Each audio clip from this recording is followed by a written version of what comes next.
Okay, imagine this sound. It starts really faint, just a metal tap, tap, tapping somewhere off in the distance, maybe one or two. Right. Then it grows, it spreads, multiplies, until suddenly you're just surrounded by this huge wave of noise, this clanging, banging cacophony, pots, pans. Yeah, it's unmistakable. Exactly. It's not a kitchen accident. It's the sound of dissent.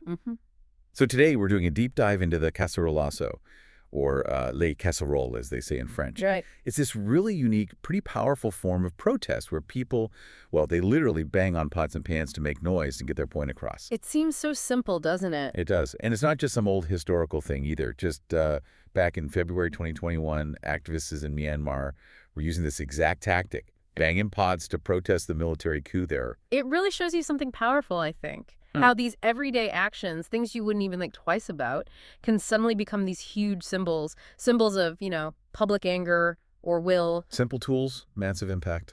Exactly. And it's kind of amazing when you think about it. Okay, so let's really unpack this then. Where did this actually come from, this whole pot-banging protest idea?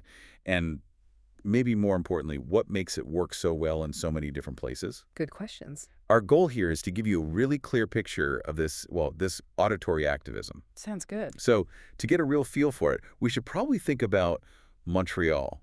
Yeah. Back in May 2012. Ah, yes, the student protests. Right. Tens of thousands of people just pouring into the streets, banging kitchenware. It actually became North America's biggest pot-banging protest ever. A huge moment. It really was.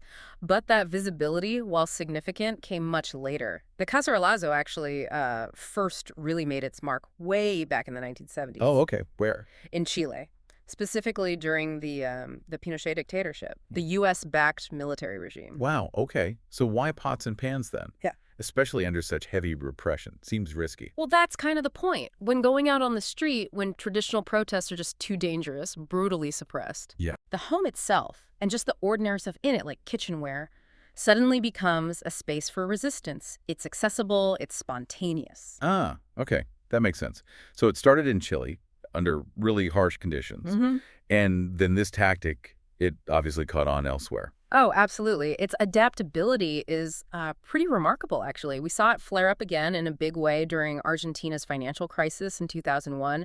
Total meltdown, neoliberal policies. Oh, I remember hearing about that. And then again, Turkey, 2013. Massive protests against government corruption, police violence, and bam, out come the pots and pans. So it jumps between different kinds of crises, political repression, economic collapse. Exactly. That's what's fascinating. It seems to resonate as this sort of grassroots tool for people to just collectively shout, we've had enough, regardless of the specific issue. Okay, so let's get into the mechanics. What makes it so effective? You mentioned accessibility earlier. Yeah, I think that's fundamental. I mean, it costs zero. You don't need special gear, no permit application. No training needed. Absolutely none. No previous activist experience, no special skills required. Just grab a pot, grab a spoon. Which makes it feel really democratic, doesn't it? Anyone can join in. Totally. And that links straight into this idea of having many points of entry. You don't even have to risk going out onto the street if things are heated. You mean people can just do it from home? Precisely. Lean out your apartment window, bang your pot in solidarity with people who are on the street. That's huge for building broad participation. It shows the sheer scale of the discontent. And beyond just getting lots of people involved, there's the noise itself. Yeah. It's meant to be disruptive, right? Kind of weaponizing sound. Oh, definitely. The sound itself is a tactic. When a cacerolazo gets big enough, it's described as being seriously disorienting to police forces. You can imagine just this wall of chaotic sound. Yeah, it disrupts their control, their communication, and it's so flexible. It works in huge street marches, but you can also use it more tactically, like disrupting a politician's speech or a corporate event. Just pop up with pots and pans. Exactly. It just shatters the normal atmosphere. That auditory chaos cuts through everything. And it's not always just pots and pans, is it? I mean, that's the classic image, especially from Latin America. It's true. That's the origin. But the sources mention it branching out. Horns, whistles, even phone ringtones. Yeah. Anything that makes noise can be folded in. You mentioned Lebanon earlier, right? People protesting the illegal extension of Parliament's term. What do they use? Air horns right there in Parliament Square, car horns blaring all over the city. It's about the collective noisemaking. Got it. So the tools can adapt. And that adaptability links to its universal appeal. I mean, think about it. All ages can do this. Kids actually love banging pots and pans, right? Yeah, true. Got the whole family involved. Exactly. And because it's so simple and accessible, the call to join a cacerolazo spreads like wildfire. Word of mouth, texts, social media, So it can scale up really fast. insanely fast. You can get hundreds of thousands of people participating almost instantly. And that sheer volume, that collective action, that's how you build momentum, show power, and really pressure whoever the target is. Okay. It sounds incredibly powerful in many ways. But are there downsides? Yeah, Any criticisms of this tactic? Does it always work? that's a really important point. It's not without its critics. Some argue that, well, especially in situations where maybe more revolutionary change is needed, Uh-huh. a cacerolazo might seem a bit soft, maybe less challenging, potentially less effective than, say, physically blockading a bank or organizing a general strike. More instrumental actions. So the criticism is it's more about just making noise, being expressive, rather than actually doing something concrete that forces change. Kind of, yeah. Is it just letting off steam, or is it actually a tool for real change? That's the question some people raise. Right.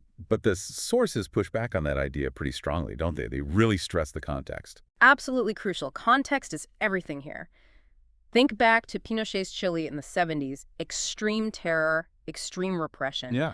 Or even the Quebec student strike context, where street protests were literally made illegal by emergency laws. Okay. So in those situations, In those situations, these spontaneous cacerolazos popping up everywhere weren't just noise. They were described as a vital antidote to fear. antidote to fear, I like that. Yeah, because it was something people could do relatively safely from their homes, it drew huge numbers of ordinary people, people who might never have joined a street march, into active civil disobedience. It broke the isolation and the silence imposed by repression.